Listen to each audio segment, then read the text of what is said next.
Good morning दोस्तों, स्वागत है आप सभी का मेरे चैनल पर। और आज हो गई है 5 तारीख और मैं अब से जो है एकदम डेली रूटीन में आने वाली हूँ। दिवाली के पता है मैंने हर दिन पढ़ाई की, अभी दिवाली में भी मैंने हर दिन पढ़ाई की।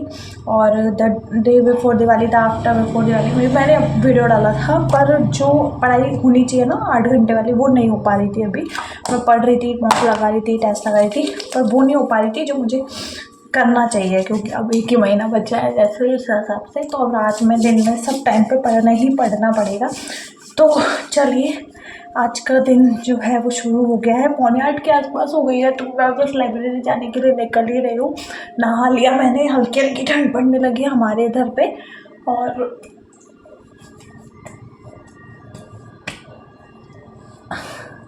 लाइब्रेरी पास में है तो ज़्यादा तैयार होकर जाने की ज़रूरत नहीं है। कपड़े वपड़े का कोई वो नहीं है उसमें।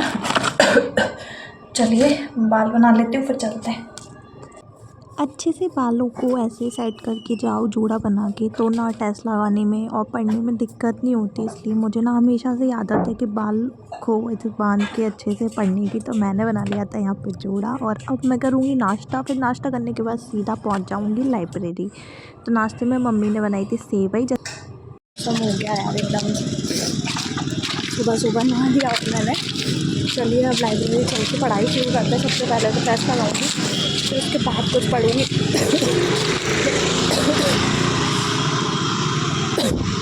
चलिए।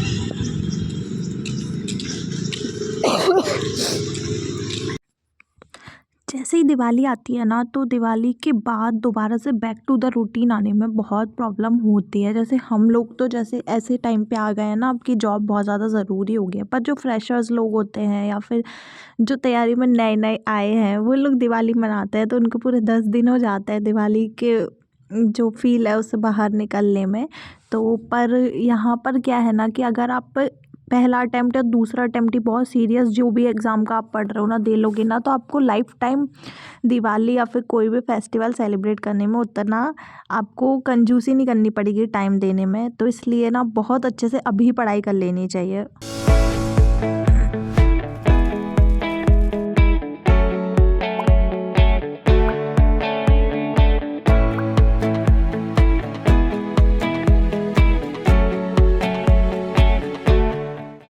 यहाँ पर मैं आप सभी के लिए लेकर आई हूँ एक बहुत ही इम्पॉर्टेंट इन्फॉर्मेशन, जो कि एमपी एग्ज़ाम वाला की तरफ से एमपीपीएससी की अभी वैकेंसीज आने वाली हैं। तो इनका जो बैच है वो है सर्व सक्षम 3.0 एमपीपीएससी फाउंडेशन बैच, जिसमें आपको मिलेंगे लाइव और recorded lectures, daily practice papers, daily mains की प्रैक्टिस होगी, पीवाईक्यू एनालिसिस होगा और भी बहुत सारी चीज़ें हैं, जिसका प्राइस है 3999। अगर आप इस पर मेरा कूपन कोड SB1000 यूज़ करोगे तो आपको मिलेगा और भी एक्स्ट्रा डिस्काउंट। साथ ही साथ इनका एक और जो बैच चल रहा है वो है टेस्ट सीरीज़ वाला एमपीपीएससी प्रीलिम्स 2025 के लिए। ये जो है किसी भी चीज़ की तैयारी जो है वो मॉक टेस्ट के बिना अधूरी रहती है। तो टेस्ट सीरीज़ के लिए आप इसको ले सकते हो, बहुत ही अफोर्डेबल प्राइस में है, 499 की है। इस पर भी आप मेरा कूपन कोड ये नीचे दिया हुआ है SB1000 यूज़ करोगे तो आपको मिलेगा एक्स्ट्रा डिस्काउंट। साथ ही साथ एक बैच है जो कि है Madhya Pradesh forest guard jail प्रहरी क्षेत्र रक्षक बैच 2024-25। इनकी वैकेंसी जो है वो बहुत ही जल्दी आने वाली है। तो इसका जो प्राइस है वो है 999। इस पर भी आप मेरा कूपन कोड SB1000 यूज़ करोगे तो आपको मिलेगा एक्स्ट्रा डिस्काउंट। इन सभी बैचेस की जो लिंक है वो मैं आपको अपने डिस्क्रिप्शन बॉक्स में दे दूँगी, तो आप वहाँ से सीधा पहुँच जाओगे बैच पर। और चलिए अब घर चलते हैं। बहुत सारी पढ़ाई हो गई थी और सुबह का जो स्लॉट बन की पढ़ाई थी वो कंप्लीट हो गई थी। मैंने टेस्ट लगा लिया था और पढ़ लिया था। आप लोग मुझे जो भी मुझे बुक लिस्ट के बारे में पूछ रहे हैं एमपीपीएससी की, उस पर मैं 1-2 दिन में बहुत ही अच्छा बुक लिस्ट आप लोगों के लिए लेकर आने वाली हूँ। तो आप लोग ज़रूर देखना उस वीडियो को। और यहाँ पर देखिए मैंने जो है ना ये बुक ली हुई है ना, तो इसमें से मैं अभी ना जीएस पढ़ना दोबारा से शुरू कर रही हूँ। पहले मेरे पास एक ये बुक थी, पर मैंने अभी दोबारा से न्यू ले ली है, क्योंकि न्यू लेने से क्या हो रहा है ना कि अपडेटेड चीज़ें पढ़ने को मिल जाती हैं। और ये जो बुक है ना, इसको पढ़ पढ़ के मेरा हो गया था दिमाग ख़राब। तो मैंने सोचा चलो पानी पीते हैं, दिमाग को ठंडा करता है, फिर उसके बाद दोबारा से पढ़ूंगी। जैसा कि आप लोगों को पता है कि जैसे जैसे कि आप कंपटीशन एग्ज़ाम की लाइन में आते हो और चीज़ों को करते हो, तो आपको पता नहीं होता कि आपको कितना टाइम लगेगा एग्ज़ाम को क्लियर करने में। अनसर्टेनिटी बहुत ज़्यादा होती है। तो उसके साथ आता है प्रेशर,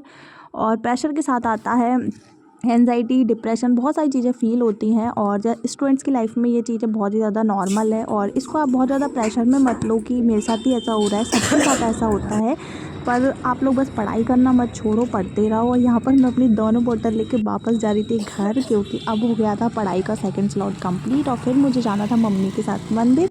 जैसा कि मैंने आपको पहले भी बताया कि मैं मंदिर मम्मी के साथ ही चली जाती हूँ, फिर मुझे अकेले जाने में, पीछे साइड में है मंदिर तो अंधेरा रहता है, इसलिए मैं मम्मी के साथ जाना प्रेफर करती हूँ। फिर उसके बाद मैं मंदिर में थोड़ी देर बैठी, मैंने भजन किया, भगवान का नाम लिया, इससे थोड़ा मन शांत रहता है। वैसे भी लाइफ में इतनी सारी प्रॉब्लम्स चलती रहती हैं। फिर उसके बाद मैं वापस से मैं पढ़ाई करने के लिए बैठ गई और यहाँ पर जो है ना, मैं अपने नोट्स से ही रिवाइज़ कर रही थी, क्योंकि पहले से अगर आप नोट्स बना लेते हो किसी चीज़ के तो आपको सेकंड टाइम उसको रिवाइज़ करना बहुत ईजी हो जाता है। तो रिवाइज़ करने, अगर आप चाहते हो ना कि आपको फास्ट रिवाइज़ करना है, तो आप कोई भी चीज़ पढ़ रहे हो, जीएस पढ़ रहे हो, मैथ पढ़ रहे हो, कुछ भी पढ़ रहे हो ना, तो आप उसके खुद के नोट्स बनाओ, क्योंकि अगर आप नोट्स बना के पढ़ाई करोगे ना, तो आपको second time third time revise करने में बहुत ईजी हो जाएगा। और यहाँ पर मेरी जो है वो पढ़ाई कंप्लीट हो गई थी। और मैं आपको बताऊं कि लाइफ में ना हमेशा ऐसा आता है जब कभी भी कि आपको लगता है कि यार अब नहीं हो रहा, अब नहीं हो रहा, बस नहीं हो रहा। तो ये ना मेरे साथ भी हो रहा है, बहुत बच्चों के साथ हो रहा है जिनके एग्ज़ाम्स बहुत ज़्यादा अटैम्प्ट में नहीं निकल रहे, मतलब अटैम्प्ट बहुत सारे हो गए हैं और नहीं निकल रहा है, तो उन लोगों को ज़्यादा प्रेशर फील होता है। पर इन सभी चीज़ों से निकलने का एक ही चीज़ है कि आप जितना ज़्यादा पढ़ाई करोगे ना, जितना ज़्यादा हार्डवर्क करोगे ना, तो आपका माइंड जो है ना वो बिज़ी रहेगा। और अगर आप पढ़ाई करोगे ना, तो आपके अंदर खुद से ही कॉन्फिडेंस आ जाएगा कि नहीं, मैं कर सकता हूँ या मैं कर सकती हूँ। तो लगे रहिए, पढ़ते रहिए यार, मेहनत का फल ना सबको मिलता है।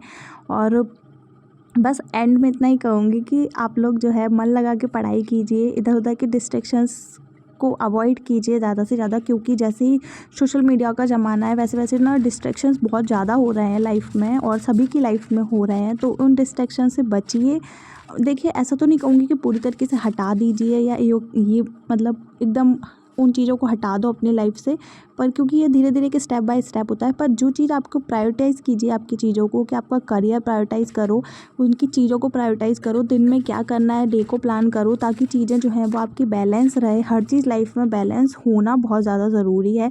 तो बस इन्हीं चीज़ों के साथ मैं ब्लॉग को एंड करती हूँ। और ब्लॉग आप लोगों को पसंद आया हो तो लाइक कर देना, सब्सक्राइब कर देना। मिलते हैं नेक्स्ट वीडियो में, बाय बाय।